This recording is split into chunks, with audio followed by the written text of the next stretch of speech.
Hi everyone. Good morning. तो last question अपन ने कल नॉर्मल वाला किया, आगे बढ़ते हैं। क्या करेंगे, साथ में करेंगे। ठीक है, तो आज अपन समझते हैं वर्टिकल टेंजेंट क्या होता है।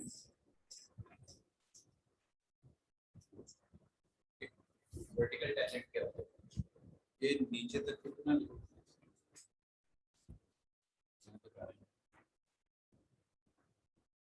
एक मिनट रुकिए।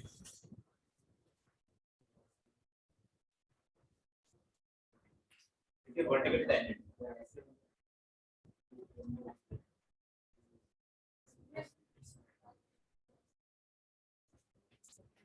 बस हो गया, बातें निकाल दो, बंद कर दो।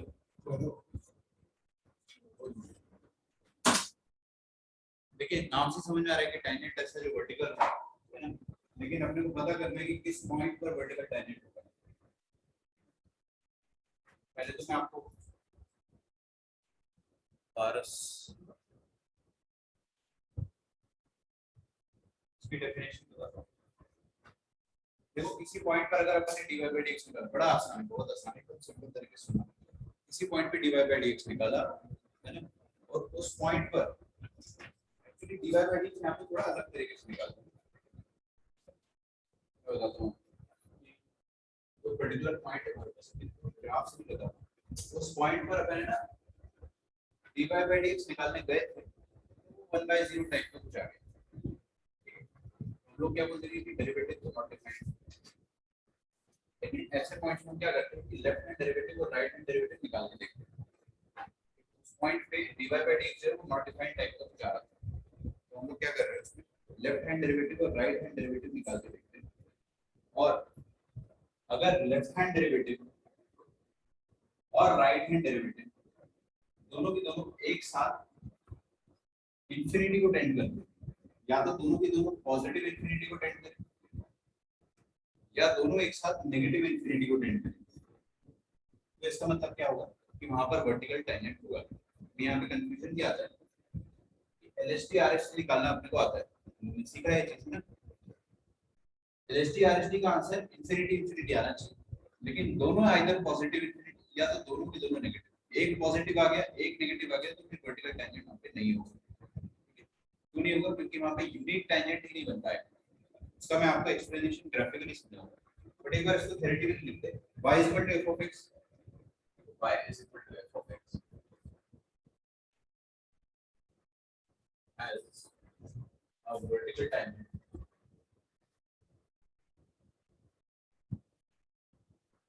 a vertical tangent at point x is equal to x naught.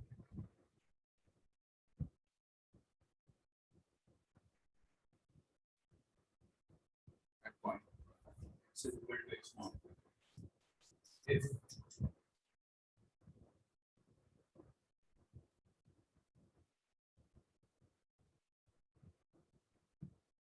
f dash, मैंने थोड़ा अलग तरीके से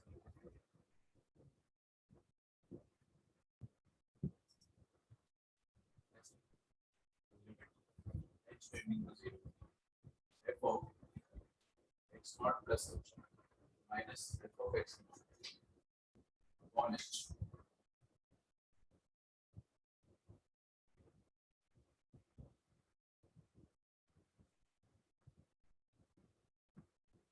That is left hand derivative and right hand derivative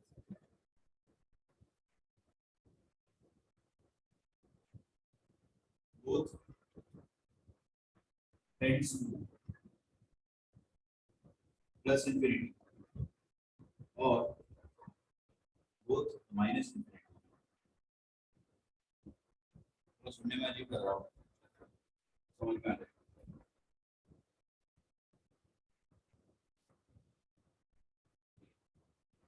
मतलब क्या है कि हमने dy by dx निकाला, उस पॉइंट पे dy by dx जो था आ ही नहीं रहा था, डिनोमिनेटर में 0 आ गया, तो हमने क्या करा, LHD RHD निकाला।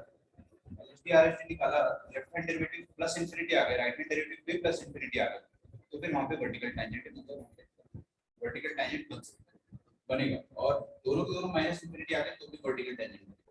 ये एक प्लस एक माइनस नहीं चलेगा। वर्टिकल टेंजेंट नॉर्मल का मतलब ये थोड़ी होता है कि वो वर्टिकल नॉर्मल, तो सिंपली ये भी नॉर्मल टेंजेंट टेंजेंट के परपेंडिकुलर नॉर्मल होता है, नॉर्मल एक ऐसा लाइन जो कि कर्व को टच भी कर रहा है and it is perpendicular to the x axis के परपेंडिकुलर, समझ पा रहे हैं? तो सिंपल से एग्जांपल यहाँ पे आप एग्जांपल देसी भाषा में और सिंपली छोटी हैंडराइटिंग में लिख के देखता हूँ कितना विजिबल मेरे को तो दिख रहा है अच्छे से, यहाँ पे पता नहीं दिख रहा होगा।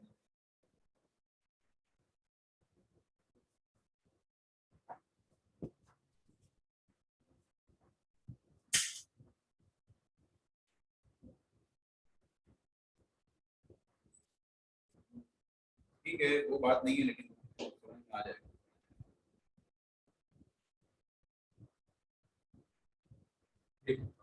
और simply both dash x naught plus and dash x naught minus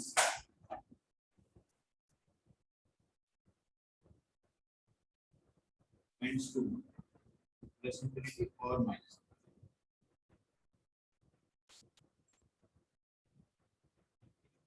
कल तो छुट्टे तो देखते इससे क्वेश्चन आ चुका है, काफी टाइम हो गया कि आया नहीं। y is equal to x की पावर में 1/3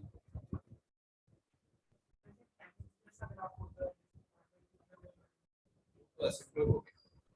सिम्प्टोट में और वर्टिकल टेंजेंट में क्वेश्चन पूछा है, सिम्प्टोट में और वर्टिकल टेंजेंट में फर्क होता है। सिम्प्टोट क्या करता है ना, कर्व को छूना चाहता है लेकिन छू नहीं पाता है ना। लोग कहते हैं कि इंफिनिटी में छूता होगा, लेकिन इंफिनिटी किसी को पता नहीं कि कहां आती है। Technically theoretically speaking it never touches the graph, it always tries to touch the graph, but जो वर्टिकल टेंजेंट होता है ना वो छू लेता है, साफ साफ नजर आता है कि ग्राफ कर्व को टच करता है। मैं बताता हूँ, check if the curve has vertical tangent at x is equal to 0। चेक if the curve has vertical tangent at x is equal to 0। ठीक है, उस तरफ लिखूंगा मैं। आप लोग चाहे तो एक छोटा सा ट्राई कर सकते हैं, इनपुट ऑफ x का ग्राफ।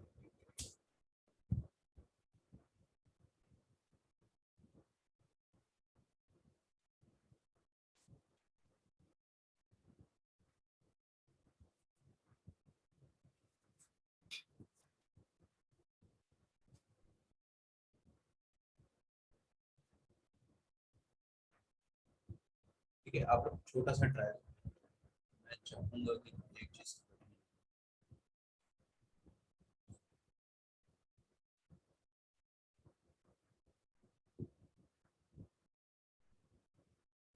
ठीक है, जो भी बच्चे ऑनलाइन देख रहे क्लियर दिख रहा होगा।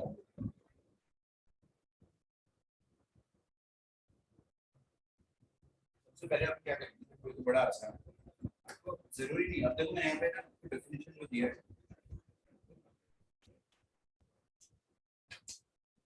इसकी डेफिनेशन मैंने आपको क्या दी है कि f डैश अपन निकालेंगे इस वाले डेफिनेशन से, निकाल सकते बिल्कुल, लेकिन आपको मैंने डेरिवेबिलिटी चैप्टर में एक चीज समझाया था क्या, कि अगर आप डायरेक्ट डिफरेंशिएट कर पाते हो तो कर दो, क्या दिक्कत है। जैसे यहाँ पे आप डायरेक्ट डिफरेंशिएट आराम से कर दोगे, 1/3 into x की पावर -2/3, मतलब 1/x की पावर 2/3।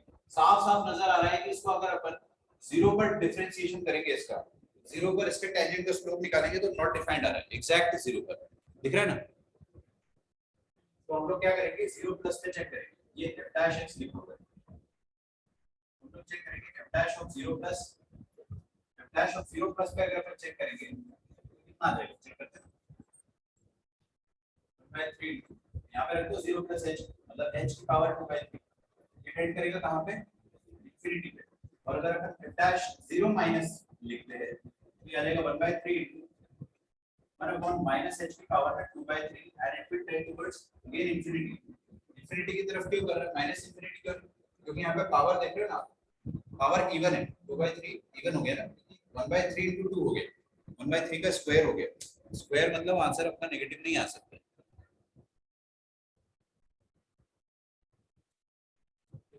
तो अब आपको समझ में आ रहा है कि right hand derivative left hand derivative दोनों भी दोनों प्लस इंफिनिटी को रेट कर रहे हैं, मतलब जीरो पर डेफिनेटली वर्टिकल टेंजेंट रहा होगा।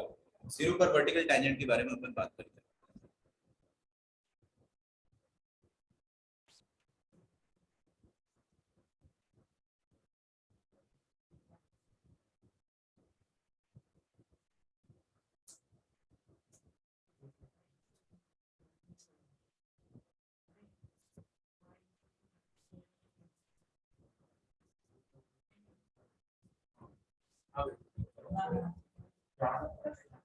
It is draw the graph.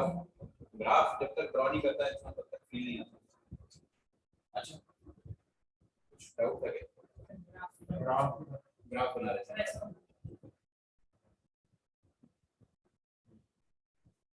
ऐसे ऐसे क्यों होगा मैं आपको बताता हूँ। देखो क्या है, x की पावर में 1/3, ये जिसने आपको कौन से चैप्टर में सिखाया उसको फिर से सिखाया। अगर y is equal to x की पावर में 1 होता तो क्या था, स्ट्रेट लाइन, और y is equal to x की पावर में 2 होता तो ऐसा ऊपर की तरफ भागता। पावर 1 में सीधा की तरफ, 1 से बड़े जितने भी पावर होते हैं वो ऐसे ऊपर की तरफ भागते हैं, ठीक है ना। पावर 3 ले लेते तो और ऐसा हो जाता, पावर 4 ले लेते तो और ऐसा हो जाता। लेकिन अपन क्या ले रहे हैं, y is equal to x की पावर में 2/3।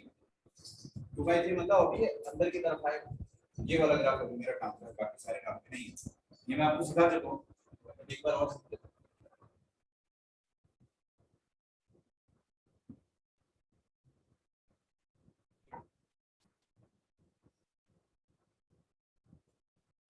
तो इसका ग्राफ कुछ ऐसा बनेगा, मैं थोड़ा ढंग से बना देता हूं लाइक दिस।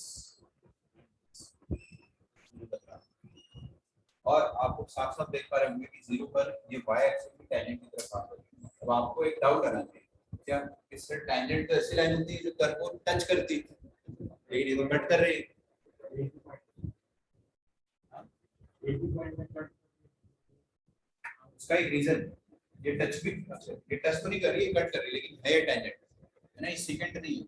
नॉर्मली कट करने वाली लाइन को अपन सेकंड कहते हैं, ये है टेंजेंट, ये थोड़ी अजीब सी टेंजेंट है ना। ऐसा क्यों होता है, ऐसा इसलिए होता है क्योंकि मैं आपको एक सिंपल सा एक्सप्लेनेशन देता हूँ। जीरो को अपन जब बड़े हो जाएंगे तो पॉइंट ऑफ इन्फ्लेक्शन करते हैं, ठीक है। पॉइंट ऑफ इन्फ्लेक्शन पर टेंजेंट जो बनता है वो बड़ा यूनिक सा बनता है, टच नहीं करता, वो कट करता है। अभी ऐसा क्यों होता है, वो पॉइंट ऑफ इन्फ्लेक्शन क्या होता है वो भी अपन बाद में देखेंगे, बट इतना भी देख लो कि नीचे कर्व की कॉन्केविटी जो थी अपवर्ड थी, फिर जीरो पे फट से डाउनवर्ड हो गई। जीरो पे एकदम से ऐसा कर्व ऊपर की तरफ कॉन्केव अपवर्ड था ना, ये मतलब क्या होता है, गुफा। तो जो गुफा वाला पोर्शन है वो ऊपर की तरफ फेसिंग, जीरो पर एकदम से वो पलट गया। अभी ऐसे पॉइंट को अपन पॉइंट ऑफ इन्फ्लेक्शन कहते हैं, ठीक है। मैथमेटिकली पॉइंट ऑफ इन्फ्लेक्शन कैसे निकालेंगे वो मैं आपको बाद में बताऊंगा, वो मैं आपको बताऊंगा इंक्रीजिंग डिक्रीजिंग फंक्शन। लेकिन अभी आप इतना समझ जाओ कि पॉइंट ऑफ इन्फ्लेक्शन पर टेंजेंट हमेशा काटता हुआ बनता है, टच करता हुआ नहीं बनता है। अभी देखने में अजीब लगता है आपको, लेकिन अभी आपको समझ में आ रहा होगा। एक और तरीका बताता हूँ मैं आपको सोचने का, ठीक है, ध्यान से देखना है। अभी वर्टिकल टेंजेंट पे अपन एकदम पूरा रिसर्च कर लेते हैं। पहली बात तो ग्राफ इंक्रीजिंग है या डिक्रीजिंग है, इंक्रीजिंग है पक्का। क्यों इंक्रीजिंग है, क्योंकि अपन लेफ्ट राइट देखेंगे अगर तो ग्राफ नीचे से ऊपर जा रहा है, तो ये इंक्रीजिंग फंक्शन। तो अपन जब ऐसे जाएंगे ना, नीचे से ऊपर जाएंगे तो जीरो के जस्ट पहले, जीरो के जस्ट पहले तो माइक्रोस्कोपिकली पहले अगर मैं एक पॉइंट पर टेंजेंट बनाता हूँ तो वो टेंजेंट जो बनेगा ना वो इंक्रीजिंग है कर्व। इस वजह से टेंजेंट का देखो, टेंजेंट का डायरेक्शन मैंने आज तक आपको बताया नहीं, लेकिन यहाँ पे अपन टेंजेंट का डायरेक्शन देखेंगे। यार इसको ब्लर हो गया थोड़ा,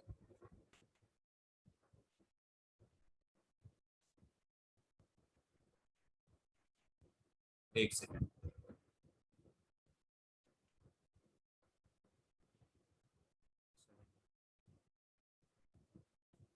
क्लियर दिख रहा है क्या बच्चों?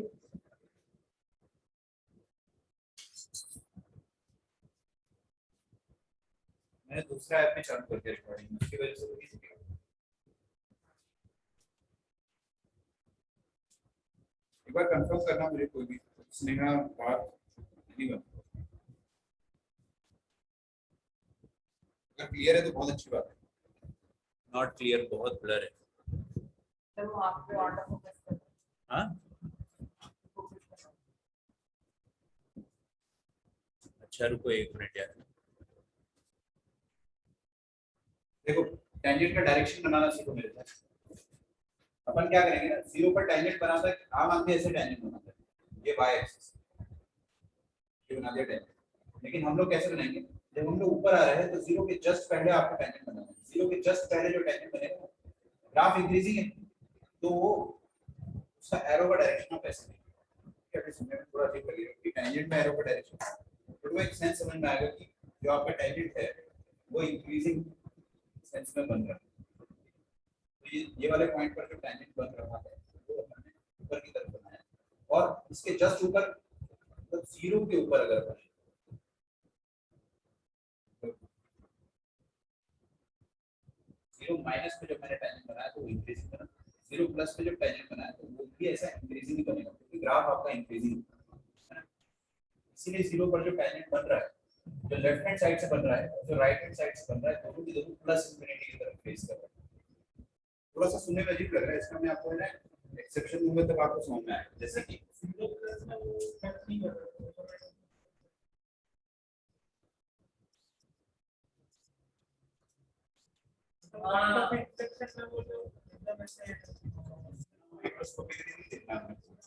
मैं बता रहा हूँ कि अगर आप सिर्फ ग्राफ से देखते हो, अगर आप सिर्फ ग्राफ से देखते हो ना, तो ये वाला ग्राफ अगर मैं आपको बता देता हूँ,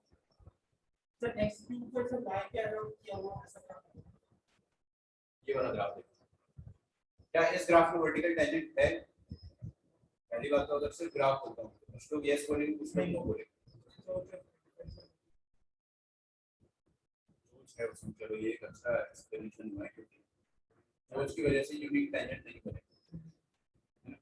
लेकिन क्या होता है ना कि कुछ लोग धोखे में आ जाते हैं कि हाँ सर क्या दिक्कत है, वर्टिकल टेंजेंट तो बन रहा है, आपने क्या सिखाया जीरो प्लस पे वर्टिकल टेंजेंट बनाओ, ये चीज थोड़ा सा दिख रहा है ना, जीरो प्लस पे वर्टिकल टेंजेंट बनाओगे तो वो लगभग ऐसे बनेगा, और जीरो माइनस पे बनाओ वो भी लगभग ऐसे बनेगा, दोनों वर्टिकल बन रहे हैं तो ये वर्टिकल टेंजेंट होना चाहिए, ऐसे फील होता है। उसका एक तरीका होता है सोचने का, पहला तो सोच यहाँ पे बात ही खत्म हो जाती है, वहाँ पे दोनों टेंजेंट बनेंगे वो अलग अलग बनेंगे। दूसरी बात आप क्या देखो ना, फंक्शन इंक्रीजिंग है डिक्रीजिंग, यहाँ से यहाँ तक फंक्शन डिक्रीजिंग, तो अभी देखो डिक्रीजिंग सेंस में आ रहा है, तो आप जीरो माइनस पे जब टेंजेंट बनाओगे ना तो उसका डायरेक्शन ले लो, ये तरीका है पकड़ने का, उसका डायरेक्शन थोड़ा सा नीचे की तरफ आएगा, थोड़ा क्या पूरा नीचे की तरफ आएगा, जीरो माइनस पे, जीरो से पहले, जीरो से पहले मतलब माइनस एच पर फंक्शन डिक्रीज हो रहा है, और फंक्शन डिक्रीज हो रहा है तो उसका टेंजेंट का जो डायरेक्शन है उसका सेंस है नीचे की तरफ है, फिर एकदम से जीरो के बाद से फंक्शन इंक्रीज होना स्टार्ट हो गया, तो जीरो के आगे जो ग्राफ जो टेंजेंट बनेगा ना वो अपवर्ड बनेगा, वो जो चोंच वाला एक्सप्लेनेशन है ना, चोंच वाली जो चीज है उसी का एक्सप्लेनेशन है। चोंच मतलब क्या होता है कि यूनिक टेंजेंट नहीं है, और यूनिक टेंजेंट बाकी में नहीं, जीरो के पहले टेंजेंट ये है, जीरो के बाद टेंजेंट ये है, बात समझ में नहीं? चोंच वाली चीज है, तो आप चोंच देख के इसको तुरंत बोल देना कि कोई टेंजेंट नहीं है।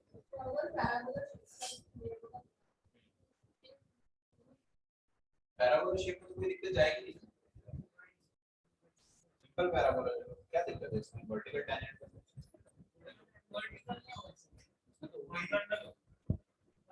कौन सा पैराबोला, इसमें तो कोई वर्टिकल टेंजेंट का केस ही नहीं, कहां है vertical tangent,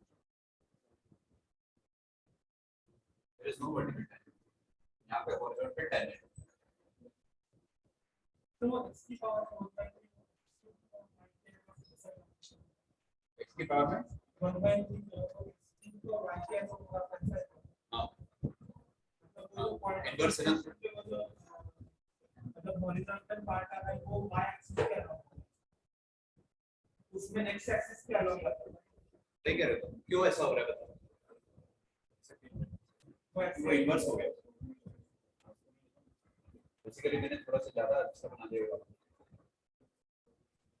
graph should have been this way,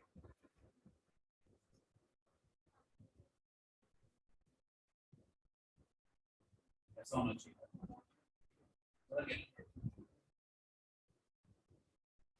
ऐसा होना चाहिए था, अभी ये इसमें दिखेगा कि नहीं दिखेगा तो नहीं पता, बहुत पतली लाइन बन गई,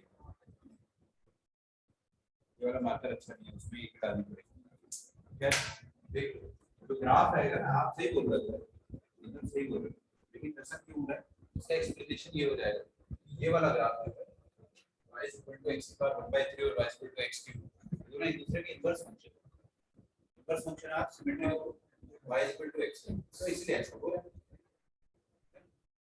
y is equal to x cube का ग्राफ ऐसा बनता है,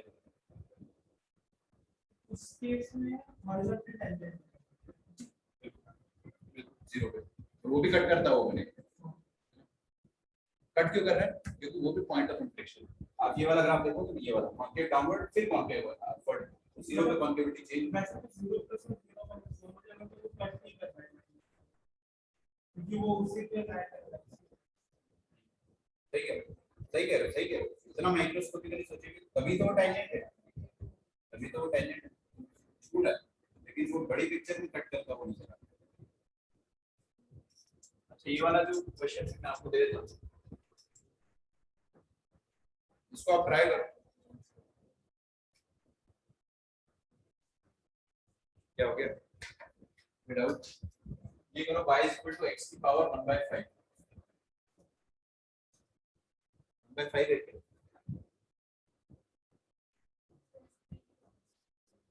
इसमें तो हो गई होगा, सॉरी 2/3 करो, ये तो बहुत इजी हो गया, 2/3। आप लोग 2 मिनट लो, मैं 2 मिनट लूंगा, अरे ऐसे कैसे होगा, करके देखो, यू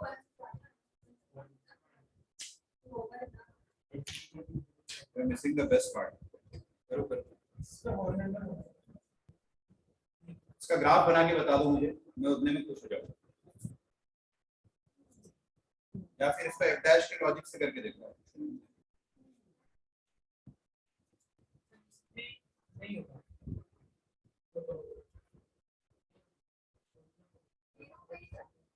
0 पे at x is equal to 0, आपको चेक करना है कि क्या होगा इसमें,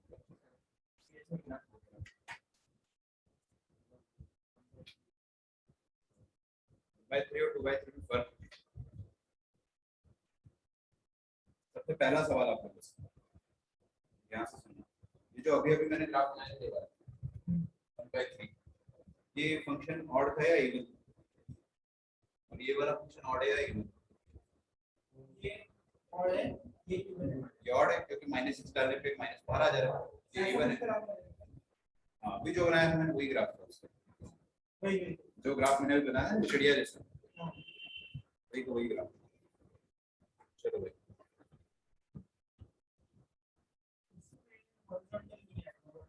सॉरी वर्टिकल नहीं है।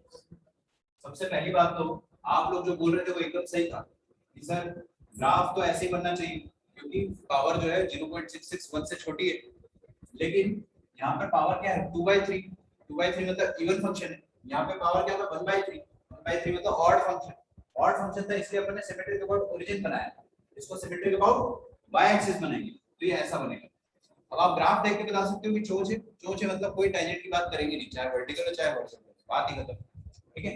दूसरी बात अगर आपको डिटेल में करना है इसको प्रूफ, डिटेल में करना है तो आप सॉरी देखो इधर x की पावर 1/3 की पावर 2 रखो, x की जगह -x, x की जगह -x रखोगे तो यहाँ पे क्या आ जाएगा -x का क्यूब रूट का स्क्वायर, माइनस खत्म हो जाएगा बाहर स्क्वायर,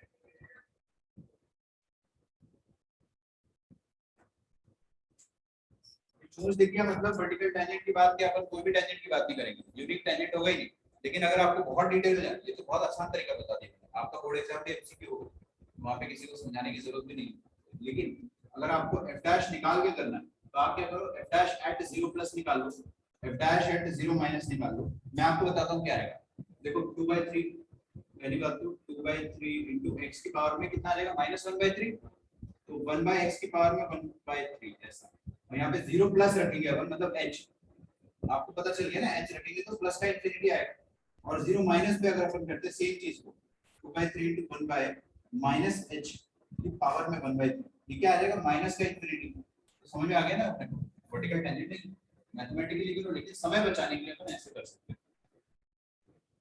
थोड़ा ज्यादा टाइम ले लिया इसमें, बहुत दिक्कत है।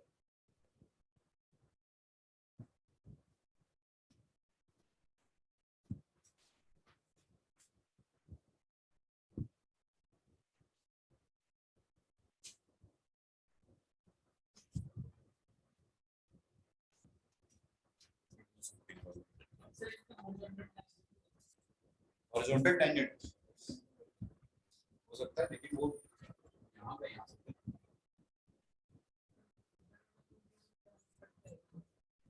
कहाँ पर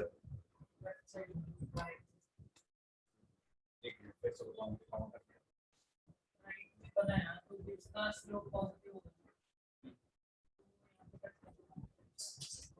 हॉरिजॉन्टल टेंजेंट की बात कर रहे हो कि नॉर्मल को भी टेंजेंट ऐसे बन सकता है यहाँ पे horizontal tangent, there is a chance. हाँ हाँ करेगा करेगा, क्या दिक्कत है?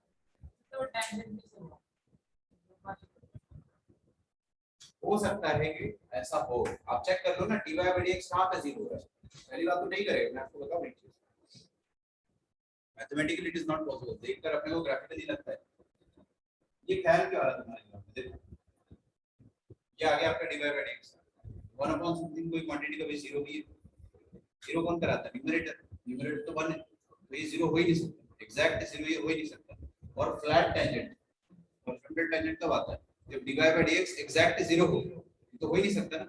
हाँ लेकिन अगर आप x की जगह जबरदस्ती इंफिनिटी डाल दोगे तो अप्रॉक्सीमेट जीरो तो हो ही जाएगा, तो प्लस इंफिनिटी में आपको ऐसा हॉरिजॉन्टल टेंजेंट मिलेगा। अब आप क्या कह रहे हो कि वो हॉरिजॉन्टल टेंजेंट ये वाले पॉइंट इधर वाले पे टेंजेंट होना चाहिए। हाँ सिम्प्लिसिटी होगा बेसिकली, वो सिम्प्लिसिटी होगा ना, क्योंकि वो एकदम टच नहीं कर रहा है, अप्रॉक्सीमेटली जीरो हो रहा है, तो फिर तो वो दोनों को ही टच नहीं करेगा।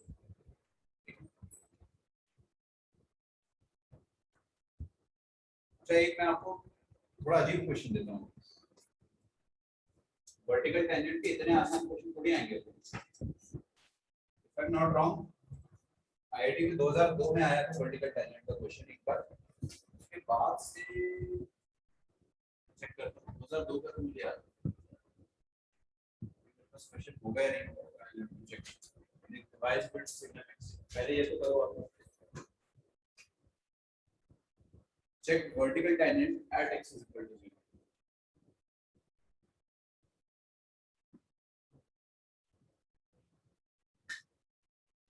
ग्राफ ही पता है हमको, लगता है कि नहीं है, लेकिन होगा। नहीं हो डिसकंटिन्यू किया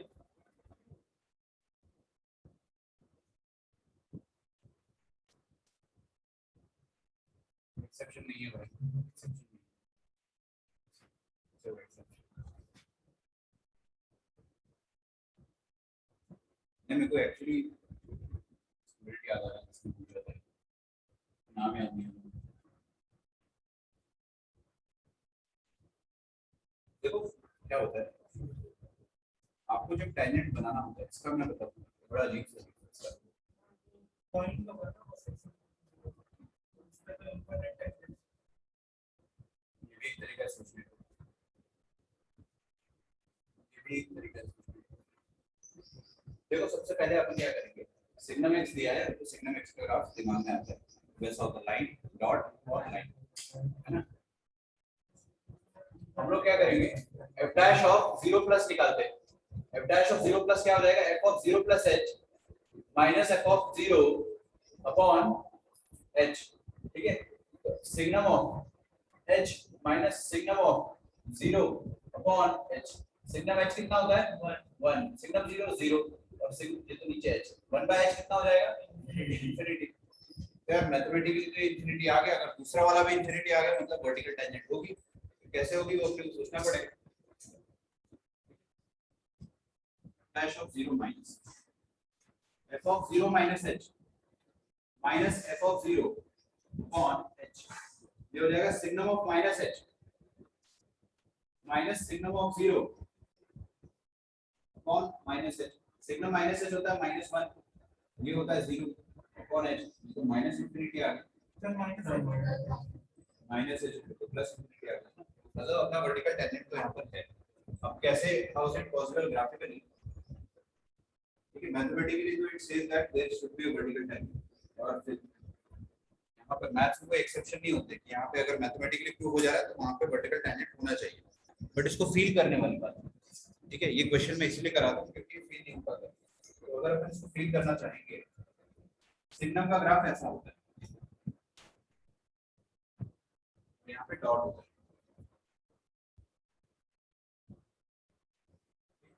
कहते क्या है ना, देखो टेंजेंट की डेफिनेशन क्या होती है कि टेंजेंट क्या होता है, it is a limiting case of secant. Secant क्या होता है, दो बहुत नजदीक पॉइंट, दो पॉइंट एक बार भी अपने पास, इसमें कोई भी दो पॉइंट ले लो तो ज्वाइन कर दो, वो दोनों पॉइंट बहुत नजदीक हुए, बहुत नजदीक हुए, उनको भी ज्वाइन कर देते हैं तो टेंजेंट हो जाता है। मतलब ये पॉइंट अगर पास आ जाते तो सीकेंट टेंजेंट का कन्वर्ट हो जाता है। बेसिकली दो नजदीक के पॉइंट को जोड़ने से टेंजेंट बनता है। ठीक है, तो यहाँ पे अपन और आइडिया यूज करते हैं, जीरो पे थोड़ा सा आगे जाओगे ना तो ये वाला पॉइंट है, जीरो के थोड़ा सा एकदम जीरो पे रहोगे तो ये वाला पॉइंट है।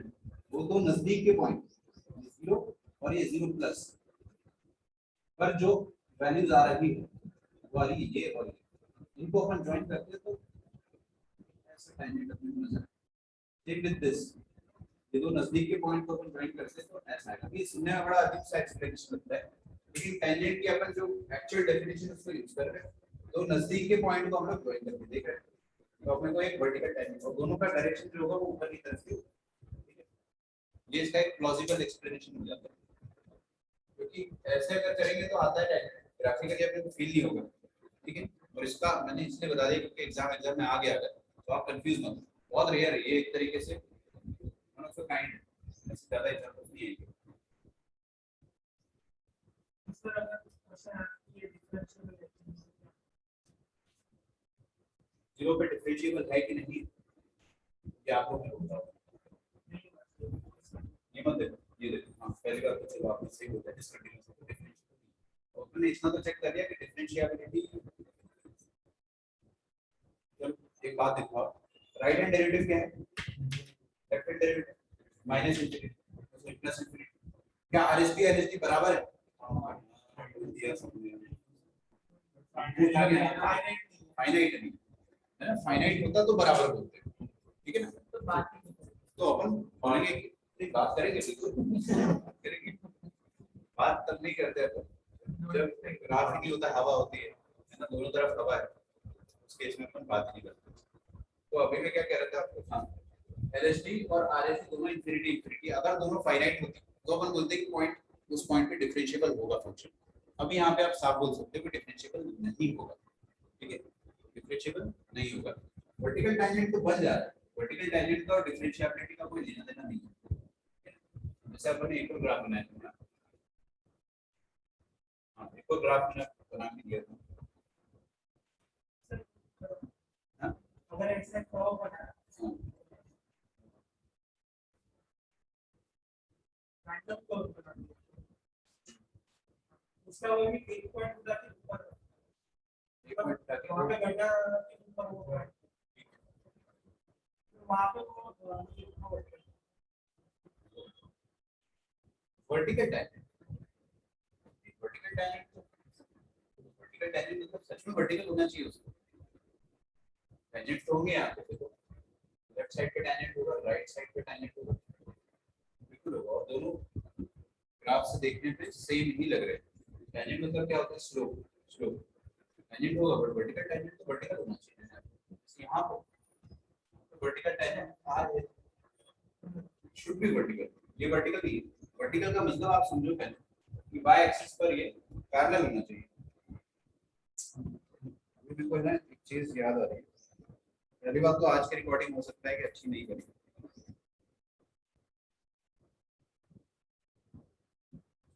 क्वेश्चन करते हैं क्या हो गया।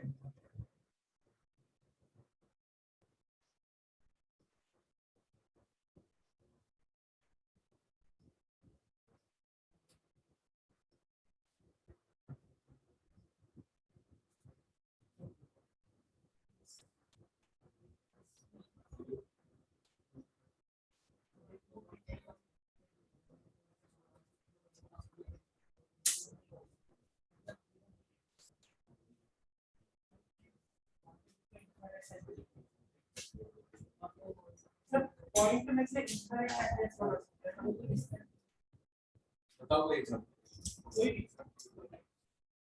एक पॉइंट बना है तो उसमें से इनफाइनाइट एंगल्स आ सकते हैं। कैसे, अभी ये वाला एग्जांपल देखते हैं, वो भी उसका एक एक्सप्लेनेशन है जो आप कह रहे हो, that can also be one of the explanations. तो फिर उस केस में तो फिर यहाँ पे भी तो वो पॉइंट में से इनफाइनाइट एंगल्स आ सकते हैं। वो तो ऊपर पॉइंट ले लिया था मैंने, हाँ,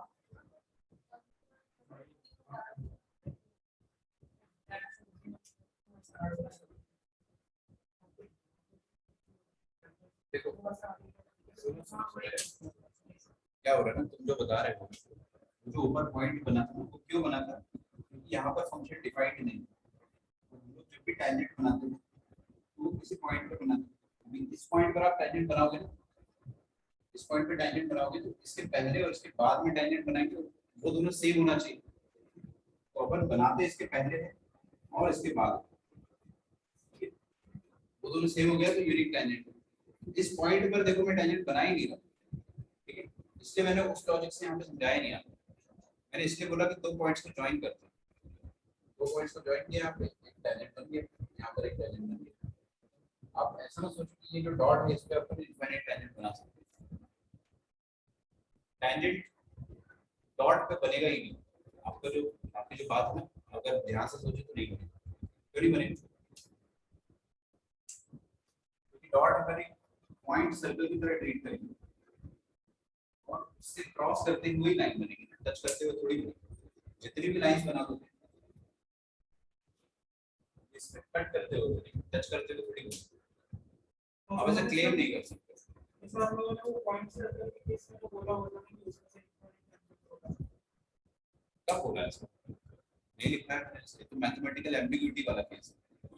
एनसीईआरटी में जो लास्ट वाले टॉपिक्स नहीं होते जो सिलेबस में नहीं होते, सर कुछ तो एक क्वेश्चन सॉल्व करते हो हम लोगों ने पॉइंट सर्कल उसको किया होगा उसके बाद क्या था मुझे पता है क्या किया।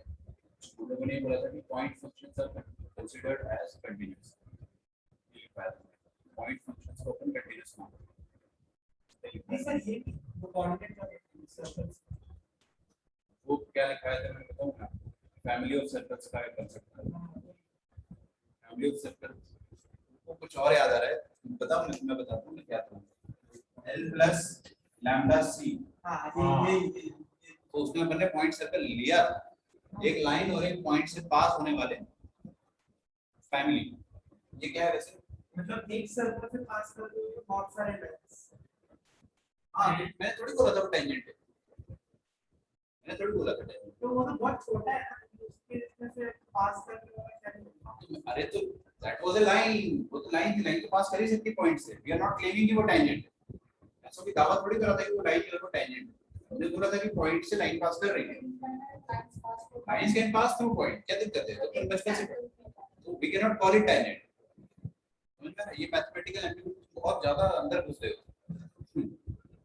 फैमिली ऑफ कर्व में मैंने बताया, इनफैक्ट इससे क्वेश्चंस भी आते हैं। पैराबोला से ही 2019 में क्वेश्चन आया था, उसमें फैमिली ऑफ लाइन और सर्कल की फैमिली के ऊपर क्वेश्चन आया था। तो हमने क्या सीखा था उस समय कि एक पॉइंट को हम सर्कल की तरह ट्रीट कर सकते हैं और उस पॉइंट से पास होने वाली जो लाइन है उसको टेंजेंट की तरह ट्रीट करेंगे या ना करेंगे ये सब मैंने नहीं बताया था। मैंने बस ये बोला था कि आप एक सर्कल और एक लाइन की फैमिली को क्या लिख सकते हो, l प्लस लैम्डा c या c प्लस लैम्डा l, जैसा आपका मन करे। मैंने आपको उस समय बताया था कि लैम्डा अपन, तो अब ये जो सर्कल है वो पॉइंट सर्कल हो गया था, तो क्या दिक्कत है? इक्वेशन तो सेम ही रहेगी ना पॉइंट सर्कल की। x माइनस दैट पॉइंट का कोऑर्डिनेट का whole square plus y minus y not का whole square is equal to 0 square. ये सर्कल हो गया और लाइन हो गया। वैसे भी फैमिली लिख सकते हैं बट ऐसा थोड़ी बोला था कि टेंजेंट की तरह ट्रीट करें। देखो ये वाले केस में this line is not acting as a tangent, ये सेकेंड है, बट फैमिली तो अपन लिख ही सकते हैं ना लैम्डा l करके। डॉट जो पॉइंट है वहां पर अपन टेंजेंट नहीं बना। ये क्वेश्चन जनरली मैं इसलिए कराता हूं क्योंकि एक अजीब सा केस है बस वर्टिकल टेंजेंट है, इसके अलावा आपको कोई केस मिलेगा ही नहीं। मैं नहीं चाहता हूं कि आपको ये कोई एग्जाम में मिल जाए, भले ही सीटी में मिल जाए। तो इंसान क्या करता है ना, सिग्मा एक्स देख के तुरंत बोल देता है कि नो वर्टिकल टेंजेंट, बट ऐसा है नहीं। Mathematically it says vertical tangent, graphically how can we prove it? थोड़ा अजीब सा एक्सप्लेनेशन है इसका, दो नजदीक के पॉइंट जोड़ के, ठीक है? नाम तो सकते ही है अपन टेंजेंट।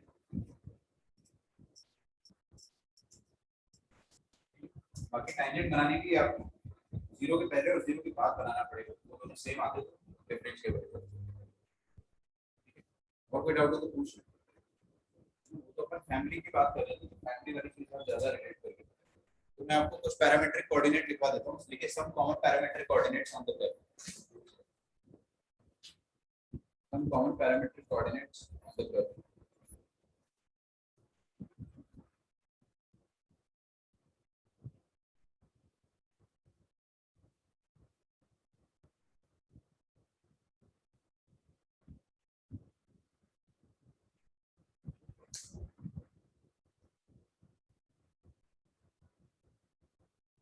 सबसे पहला कर लेंगे क्या,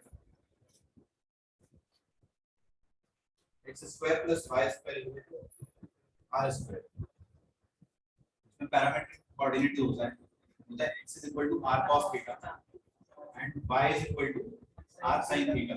मतलब आपको कोई सर्कल मिल जाए और आपको उसमें कोई पॉइंट अज्यूम करने का बहुत मन कर रहा हो तो आप यही वाला पॉइंट अज्यूम करें। ठीक है, ये तो मैं आपको पहले ही बता दूं। y square is equal to 4ax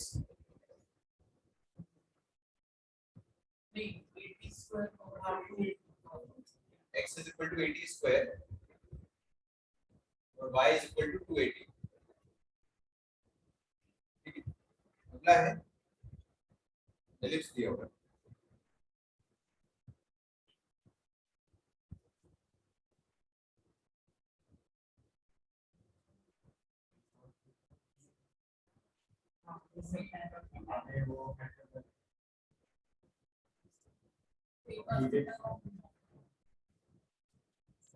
बताओ x is equal to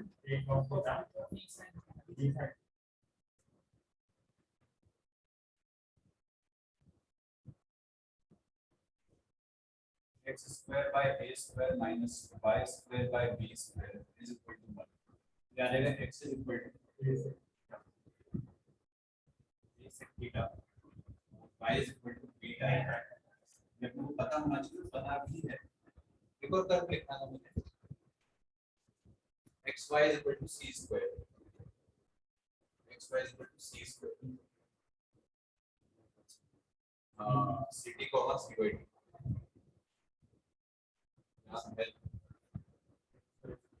xy is equal to c square।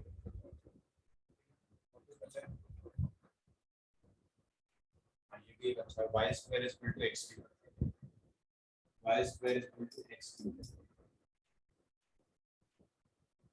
x is equal to y square। देखो बड़ा आसान है, इधर देखो, आप इसको पक्का भूलोगे, है ना, मैं भी भूल जाता हूँ, तो उसको याद कैसे रखते हैं, इधर स्क्वायर है इधर क्यूब है, तो x में अपने को है ना कुछ स्क्वायर रख देना चाहिए किसी चीज का ताकि पावर 6 हो जाए, और यहाँ पे उसी चीज का क्या रख देना चाहिए, क्यूब रख देना चाहिए ताकि पावर 6 हो जाए।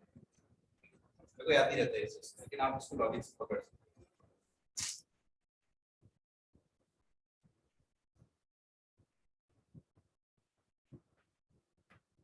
बाकी सारे तो अपने को याद है क्योंकि हमने सबके इंडिविजुअल चैप्टर्स पढ़े, circle, parabola, ellipse, hyperbola, and even this rectangular hyperbola भी हमने पढ़ा।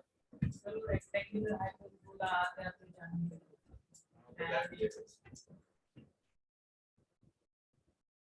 आपको सब पता था, ये वाला टाइम होता है कोचिंग में जब चलता है कोऑर्डिनेट ज्योमेट्री, क्योंकि कोऑर्डिनेट ज्योमेट्री 2 बार पढ़ाया गया था हम लोगों को कोचिंग।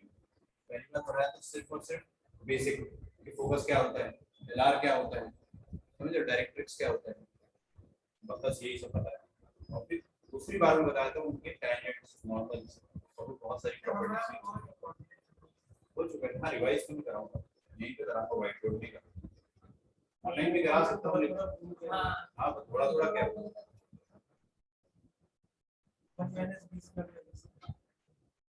वो हर एक क्या चीज,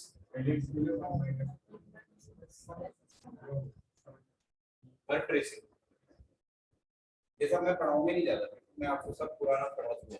जनरली यहाँ पर कर्व ट्रेसिंग का हम वो चैप्टर करते हैं जो मैंने आपको एक बार फंक्शंस के एंड में पढ़ाया, पर डिफरेंशिएबिलिटी के एंड में भी पढ़ाया। तो अपन ने कर्व ट्रेसिंग मेजरली दे रखा है, बट फिर भी अपन उसका हल्का सा रिवीजन नहीं करें। सबसे पहली बात तो आप लोग बहुत ध्यान से आराम से सुनना है, किसी भी कर्व में अगर मैं x की जगह -x रखता हूँ कोई भी चेंज नहीं आता है, इसका मतलब क्या होता है, सिमेट्रिक अबाउट y एक्सिस। उल्टा होता है, x में कोई चेंज नहीं आया तो सिमेट्रिक अबाउट y एक्सिस, जब y की जगह -y रखते हैं कोई चेंज नहीं आया तो सिमेट्रिक अबाउट x एक्सिस है। इसको लिख लेंगे अपन, ऐसा हुआ तो सिमेट्रिक अबाउट y एक्सिस, और ये हो जाएगा सिमेट्रिक अबाउट x एक्सिस।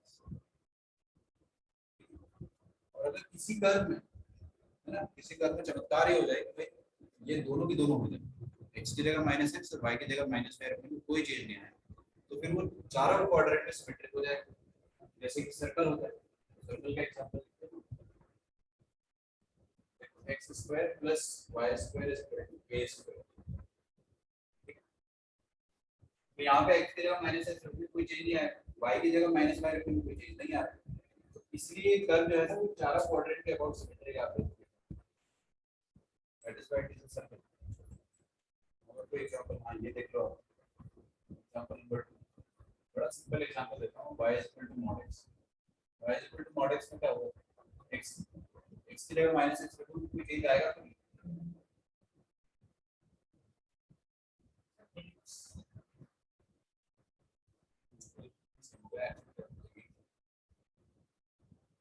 देखो ना, x की जगह माइनस x रखने कोई चेंज नहीं आ रहा, तभी इसका ग्राफ ऐसा बनता है, सिमेट्रिक अबाउट y एक्सिस। इसका ग्राफ आप लोग बना सकते हो, it is high y square is equal to x, थोड़ा सा पेशेंस, हां पैराबोला टाइप बनेगा क्या? अच्छा, x की जगह माइनस x रखा, चेंज आया आ गया, so it is not symmetric about y axis, definitely is symmetric about y axis, but यहाँ पे y की जगह माइनस y रखने में चेंज नहीं आ रहा, तो it should be symmetric about x axis। x axis के about symmetry का मतलब क्या हो गया कि x axis के नीचे जो ग्राफ बनेगा वही ऊपर बनेगा। अच्छा चलो एक काम करते हैं, मैं आपका काम बड़ा आसान कर देता हूँ।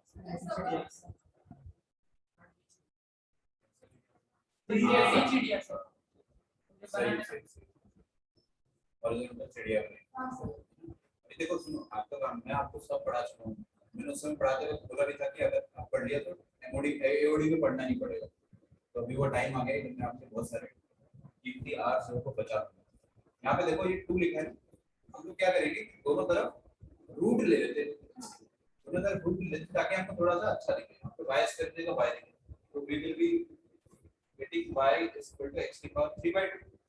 ठीक है, ये ग्राफ तो अपन फर्स्ट क्वाड्रेंट में बना ही सकते हैं ना, फर्स्ट क्वाड्रेंट में बना सकते, पावर के 1.5 1 से बड़ा है छोटा, बड़ा है, तो बड़ा है तो y = x, तो ये होता है, इसके ऊपर आएगा या नीचे आएगा, ऊपर आएगा, बहुत बढ़िया, चलो जो बन गया ऐसा है। चलिए अब अपन ने क्या इसमें पता करा है कि y की जगह माइनस y रखने पर, y की जगह माइनस y रखने पर there is no change, and if there is no change so it is symmetric about x axis, तो ये आ जाएगा symmetric about x axis, symmetric about x axis आ जाएगा, x axis के about symmetric आ जाएगा, मतलब कि जो ग्राफ आपका x axis के ऊपर बना है वो तो इतना ही, वही का वही ग्राफ नीचे भी बनना चाहिए। फर्स्ट क्वाड्रेंट में अगर आपने बना लिया तो उसका जो भी सिमेट्रिसिटी है वो फॉलो करेगा, बन गया ग्राफ। पहली बात तो क्या ये ग्राफ जो है वो 0 पे डिफरेंशिएबल है? नहीं है, चोंच आ रही है 0 पे, तो चोंच इसलिए आ रही है ना क्योंकि यहाँ पे यूनिक टेंजेंट नहीं बना,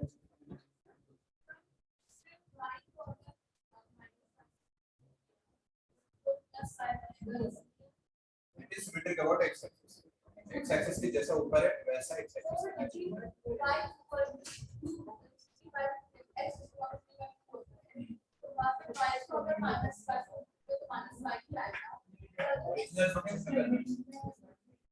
उसपे भी जो तुम बोल रही हो वो भी गलत है, यहाँ पे भी x की जगह माइनस x करेगी ना तो चेंज आ जाएगा, देखो ना पावर में अल्टीमेटली तो 3 है ना, हां बाय 2 तो छोड़ दो आप पावर, मतलब उससे यहाँ पे x को माइनस x से x की जगह माइनस x दिया तो माइनस ही आएगा और y को माइनस है, यहाँ पर ना यहाँ पर नहीं करना होता, इसलिए मैंने पहले ही सब्स्टिट्यूट कर दिया, आपको हमेशा पहली शर्त जो होती है उसमें करना होता है। ये तो अपने मैथमेटिकली ऑपरेट करके उसको थोड़ा आसान बनाया, मैं आपको क्लास 11 के पहले लेक्चर से सिखा रहा हूँ, जो सबसे पहली शक्ल होती है वहीं पे अपने को सारा काम करना होता है, बैक चेकिंग भी वहीं पे करना होता है। एक क्वेश्चन देता हूँ मैं आपको, बाकी अपन ने तो बहुत सारे तरह के ग्राफ बना रखे, x पर मॉड होता है वो भी अपने को आता है, y पर मॉड होता है हमको वो भी आता है, फैन पे ठंड लग रही है सर, ये ग्राफ को लग रहा है चलिए कम किया मैंने, क्या होगा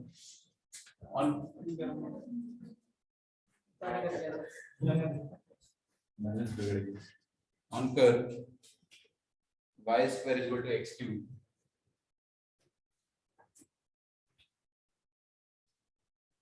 tangent at tangent at P1, 1 meets the curve again. Meets the curve again at Q, at point Q. Okay. Find the coordinates of Q. Find the coordinates of Q. Right मानना चाहो ये रहा अपना क्वेश्चन, मतलब this is the graph we have already drawn it. आप 1,1 point को आराम से शांति से प्लेस करो, पहले उसमें 1,1 किधर पाया जाएगा, फिर उस पर टेंजेंट बनाओगे तो वो दोबारा कर्व को कहीं ना कहीं कट कर रहा है, ऐसा क्वेश्चन कह रहा है, वो बनाओ. और फिर एक छोटा सा लॉजिक सोचना है कि क्यू का कोऑर्डिनेट कैसे निकालेंगे. वो लॉजिक आपने खुद से सोचा तो ही आपको मजा आएगा. थोड़ी सी कोशिश करो.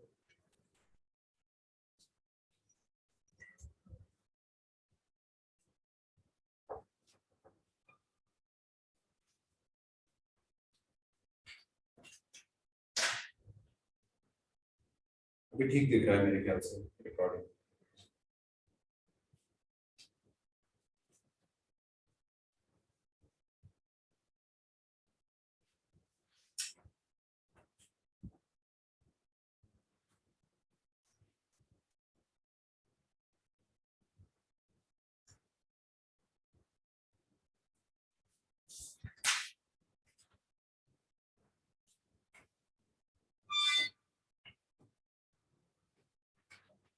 आज अपने बहुत धीरे धीरे पढ़ा है, तो जो भी बच्चे ने मिस किया होगा 1.5x की स्पीड से देखेगा तो भी उसका लेक्चर जल्दी ज्यादा मिस नहीं होगा.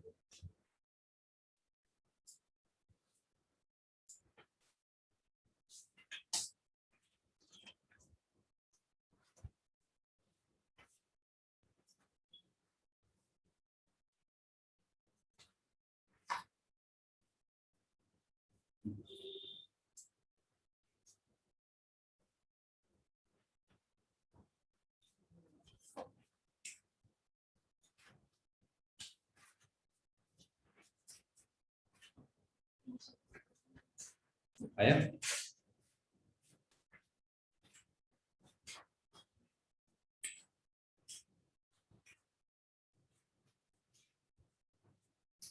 ग्राफ तो ऐसा होगा, यहाँ पर कहीं 1,1 होगा. मैं तो बस फोटो बना रहा हूँ. इस पर जो टाइमिंग बनी है वो दोबारा कर्व को क्यूब पर कट कर रहा है और ये क्यूब के कोऑर्डिनेट हमें निकालने हैं. This is P. दिमाग आपको लगाना है पूरा.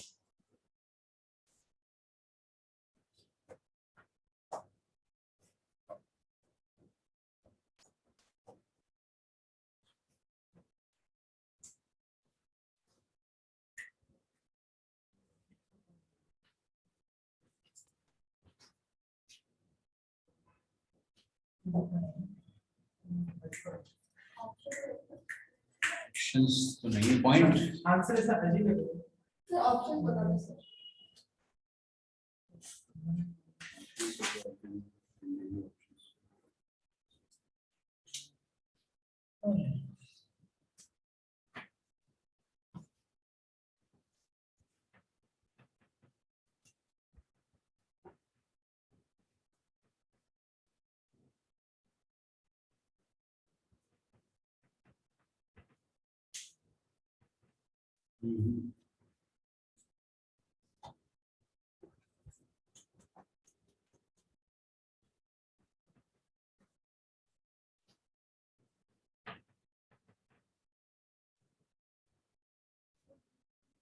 मैच किया कहीं से. एक तो पी का वैल्यू बना है. अच्छा सुनो, सबसे पहली बात तो ना आप लोगों ने क्या किया होगा, ये पॉइंट क्यू जो है इसका कोऑर्डिनेट निकालना है. और ये कौन सा कर्व है, y square is equal to x cube. इसका पैरामीट्रिक कोऑर्डिनेट अपने को पता है. क्या है पैरामीट्रिक कोऑर्डिनेट? हम पैरामीट्रिक कोऑर्डिनेट से ही सर इस भी question answer D for daily, TV. B for कॉम्पे. करेक्ट. देखो आपको पॉइंट निकालना है और आज के बाद, अभी सुन लो ध्यान से, आज के बाद कभी भी आपको ऐसा कर्व पता हो जिसका पैरामीट्रिक कोऑर्डिनेट आप लिख सकते हो, उसे यूज करो. यहाँ पे कोई और पॉइंट अज्यूम मत करो. दो अप्रोच हो सकती है स्टूडेंट की, अगर आप ध्यान से सुनोगे तो ही समझ में आएगा. पहला अप्रोच ये हो सकता है कि ये पॉइंट बी पर टेंजेंट का इक्वेशन लिख डालो. dy by dx से स्लोप आ जाएगा और फिर उसको कर्व से ही सॉल्व किया। सर मैंने सब्स्टिट्यूट किया solution। ऑप्शन डी है ना सर? हाँ, ये एक सेकंड आ गया ना ऑप्शन में, क्या करा आपने, टेंजेंट निकाला और उसको सब्स्टिट्यूट किया वैल्यू से, ऑप्शन के वैल्यू से। हाँ ये भी कर सकते हैं। अभी मैंने ऑप्शन दे दिया आपको तो अच्छी बात है, ऑप्शन मिलेगा ऑफ कोर्स मिलेगा, क्योंकि ऐसा आपको सिंगल करेक्ट में वो न्यूमेरिकल में थोड़ी आ सकता है, तो कर लो वो चीज। मैंने वो दूसरा आपको डराने के लिए, जैसे टेंजेंट की इक्वेशन क्या आ रही है 3x - 2y - 1 राइट। हाँ सर 3x तो है ना, मैं अभी देखो ये तो मैंने सोच समझ के ऑप्शन नहीं लिखा था, मैं सोच समझ के अगर ऑप्शन लिखता हूँ लेकिन क्रिएट वन और टू फेक ऑप्शन, जैसे कि x की जगह अगर मैंने 0 डाला तो y कितना आ जाएगा -½ तो एक ऑप्शन मैंने अगर 0, -½ डाला तो ये भी इस पॉइंट पर लाई करने वाला, इस लाइन पर लाई करने वाला कोई पॉइंट है, लेकिन ये क्यू पॉइंट नहीं है, वो कर्व पे भी लाई करना चाहिए, तो आपको काम में पढ़ा दूं मैं चारों ऑप्शन ऐसे दे सकता हूं। सर बट वो सम करते हैं ना ग्राउंड के वो 0 नहीं आएगा। हां x कोऑर्डिनेट नहीं आएगा। हाँ बिल्कुल, अरे ऐसा तो मैंने एक सस्ता ऑप्शन बनाया है ना, 0 डाल के अभी मैं वहाँ पे अच्छे पॉइंट डाल के भी ऑप्शन बना सकता हूँ, समझ रहे हो, ऑप्शन बनाने में भी टाइम लगता है। कहने का मतलब ये है कि चारों ऑप्शन आपको ऐसे दिए जा सकते हैं जो इस लाइन पर लाई करते होंगे, है ना, चारों ऑप्शन आपको ऐसे, डोंट रिलाई ऑन दैट। आप देखो कई बार ऐसा करते हैं, हम भी ऐसे ही करते थे, पहला ऑप्शन डाला सेटिस्फाई कर गया, फिर दूसरा भी डाल के देखते हैं वो भी सेटिस्फाई कर गया, तो समझ में आ जाता है कि क्या किया उसने। तो आपको अगर सही से निकालना है तो आप क्या करो, ये पॉइंट को कुछ अज्यूम कर लो, इसके पैरामीट्रिक कोऑर्डिनेट अपन कुछ अज्यूम कर सकते हैं। t की पावर में क्या डालेंगे, x में 2 और y में 3, तो t² और t³। अब हम लोग क्या करेंगे, देखो ये जो लाइन है मेरे पास pq, इसका मैं स्लोप निकाल सकता हूँ, ये p पॉइंट पर dy by dx है, तो अगर मैंने dy by dx निकाला किस पॉइंट पर, पॉइंट p पर 1,1 पर, तो ये वाला जो स्लोप आएगा, पहली बात तो ये स्लोप आएगा right, this is the slope eight point p, point p पर टेंजेंट का स्लोप है, और पॉइंट p पर टेंजेंट का स्लोप मैं एक और तरीके से लिख सकता हूँ, कैसे, y2 - y1 upon x2 - x1, ये भी एक तरीका स्लोप लिखने का। अरे दोनों पॉइंट बताया ना हमने को p और q, बस ये t निकालना है, एक ही अननोन है, एक अननोन के लिए एक इक्वेशन इनफ है, तो अपन क्या करेंगे, y2 माइनस मतलब t³ - 1 अपॉन t² - 1, और सबको समझ में आ रहा है कि यहाँ पे बहुत फैक्टोरिटी होने वाला है। अच्छा dy by dx निकाल लेता हूँ मैं एट 1,1, 3/2 आ रहा है, करके देख लेते हैं यहाँ पे 2y y' यहाँ पे कोने में कर दिया हमने, 2y y' is equal to 3x²। अब x की जगह 1 और y की जगह 1 रख दो, यहाँ पे 1 रखोगे तो 2y' आ जाएगा, और यहाँ पे 1 रख दोगे तो 3 आ जाएगा, तो y' आ जाएगा आपके पास 3/2 के बराबर, तो यहाँ पे y' की जगह रख देंगे अपन 3/2, और यहाँ पर देखो क्या आ जाएगा, a³ - b³ होता है a - b into a² plus b² plus ab, whole thing divided by a minus b into a plus b, ठीक है, ये कट जाएगा, ये कट जाएगा। अब आपको बस इतनी सी इक्वेशन सॉल्व करके t का वैल्यू निकालना है, ठीक है, दो वैल्यू आएंगे, मैं आपको पहले ही बता देता हूँ, सुनो मेरी बात, इसको कहते हैं सिक्स्थ सेंस, ये आप ही डेवलप करना, ठीक है, डेफिनेटली दो वैल्यू आएंगी क्योंकि यहाँ पे स्क्वायर है, और वो पहला एक वैल्यू जो t का आएगा ना, दैट शुड बी 1, एक वैल्यू बनाएगा, उसका रीजन क्या है, क्योंकि वहां पे करते एक पॉइंट तो t का 1 होने है, मतलब वो तमाम t की वैल्यूज देगा आपको जो इस लाइन से गुजर रही होगी, ठीक है, अच्छा मतलब जो इस कर्व पर भी लाई कर रही होगी और इस लाइन PQ पर भी लाई कर रही होगी, तो एक पॉइंट 1,1 अपने को मिलेगा। मैं चाहूँ तो चलो ऐसे सॉल्व कर लेता हूँ, अभी सॉल्व करते हैं, t+1 को 3 से मल्टीप्लाई करें, दिख रहा है,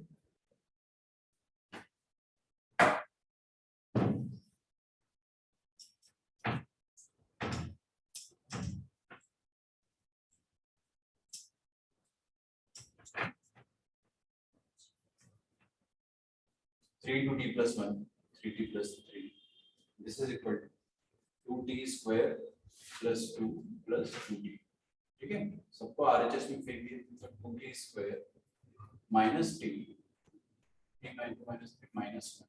This is equal to 0. t minus 1 into t minus 1 t minus 1 into t plus half होना चाहिए।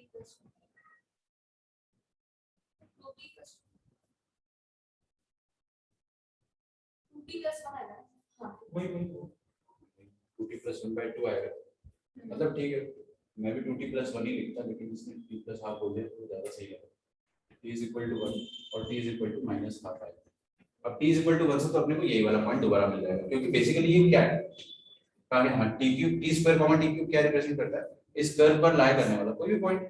तो एक पॉइंट तो 1,1 भी है, वो तो आना ही था क्योंकि वो भी इस कंडीशन को सेटिस्फाई कर रहा है। और एक है -12, तो -12 के करस्पॉन्डिंग आपको एक कोऑर्डिनेट मिल जाएगा। क्या कोऑर्डिनेट मिल जाएगा, -12 में तो 1/4 और -1/8 ये मिल गया आपको। सर जैसे पैरामेट्रिक फॉर्म कैसे निकाल सकते हैं कौन से भी थोड़ी सी याद करना पड़ेगा याद करना पड़ेगा। सर। तो फिर अगर y cube equal to x to the power 4 होगा तो फिर उसका parametric form p cube common p4 होगा। 3 और 4 का एलसीएम क्या होता है, 12 है ना, तो आप 12 का पावर बना दो दोनों तरफ। कैसे मतलब सोचो तुम, बराबर t की पावर 4 रख दो इधर एलएचएस में और आरएचएस में रख दो t की पावर 3। कर बोलो फिर से। y cube equal to x to the power 4। अच्छा क्वेश्चन है, देखते हैं। अपन क्या करेंगे यहाँ पे x की जगह t क्यूब रख देंगे और y की जगह t की पावर 4 रख देंगे, चलता आ जाएगा 12। एलसीएम से कर दिया करो ऐसे क्वेश्चन। इस टाइप के जितने भी क्वेश्चन है उसको आप कर सकते हैं। मैं भी याद नहीं रखता हूँ, आपको तरीका इसका पता सर है। फिर तो ऐसे हम लोग बोल सकते हैं ना कि x टू द पावर जो भी y का पावर नहीं है वो उल्टा कर दो, सही कि पता है इसी तरह से आपको बना सकते हैं इसलिए बताओ। कर दो ना, उल्टा कर दो, सही कह रहे हो आप एकदम। ये y में 3 है तो x में 3 वाला कर दो और x में बार 4 है तो y में 4 वाला कर दो, है ना। बिल्कुल, अगर आपको इतना भी, मैं इसलिए ये सब भी बता रहा हूँ क्योंकि इंसान एक पॉइंट पे टेक्स्ट भी भूलने लगता है। सर मैंने यहाँ पे ऐसे किया था, मतलब वो लेंदी हो गया मेरे से कि मैंने पहले उसका स्लोप निकाला 3/2, उसके बाद में फिर वो टेंजेंट का इक्वेशन लिखा और उसके बाद में फिर उसमें t स्क्वायर और t क्यूब पुट किया। हाँ ठीक है, तो ठीक है ना, कोई ज्यादा लेती सर पर वो 1/4 और 1/1 क्यूब भी कहना तो उसमें बेसिक करना पड़ेगा। एक तो मिल गया है, एक तो गिवन है 1 क्यों भी करा, हाँ पर वो एक तो गिवन है ना 1 एक तो t इक्वल टू 1 डाल के तुम उसको factorise 3x - 2y equal to 1, तो उसमें से x और y का वैल्यू प्रोडक्ट किया, फिर फाइनली जो बन जाए 2t cube - 3t square plus 1 answer आ रहा होगा लेकिन हाँ बिल्कुल है। उसमें t का वैल्यू 2 बार 1 आ रहा है। अच्छा, मतलब मतलब रिपीटेड रूट से ना, क्यूब है ना एक्चुअली मैं यही सोच रहा था, आई वाज क्यूरियस कि क्यूबिक है तो 3 के t के 3 वैल्यूज आएंगे, आने चाहिए, तो तीसरा कौन सा होगा, तो अपन ने देख लिया तो वो रिपीटेड ही हो गया। सही है, सही, मैं वही सोच रहा था, सही है, बहुत सही है। मतलब वो ग्राफ कुछ ऐसे जाएगा t minus t is equal to half पे जस्ट दो बार नहीं टच कर रहा है वहां पे, तो इसलिए रिपीटेड रूट आ गया, ये सोच लो आप। टाइम हो गया, टाइम तो हो गया, टाइम हो गया, वैसे भी मेरे प्रोसेसिंग में टाइम लगेगा और आज मैं कम ही पढ़ाना चाह रहा था, ठीक है। कल पढ़ते हैं अपन, जो लोग रिकॉर्डिंग देख रहे हैं तो देख चुके होंगे अब तक। लास्ट स्टार्टिंग में बोलना था मेरे को ऐसा कुछ। चलो तो आज का लेक्चर अपन ऑफ करते हैं, ठीक है। कल जो भी रहेगा आपका full it should be offline from 11 onwards। क्या 12 बजे से करो। सर हमारा एग्जाम 8 से 10 है, सर हमारा 10:30 को खत्म होगा पेपर। अरे आते आते देखो ना सबमिट करना है। 12 से करा दे, देखते हैं। ऑफलाइन ही होगा ना वैसे, यार मैंने तो तो यहीं पे आके दे देंगे हम लोग, सीबीएसई का तो कोई प्रॉब्लम नहीं है, यहीं पे आके दे देंगे। x क्यूब आदित्य क्यों नहीं आया वो पता नहीं। रिकॉर्डिंग, चलो गूगल फॉर्म से बाय एवरीवन।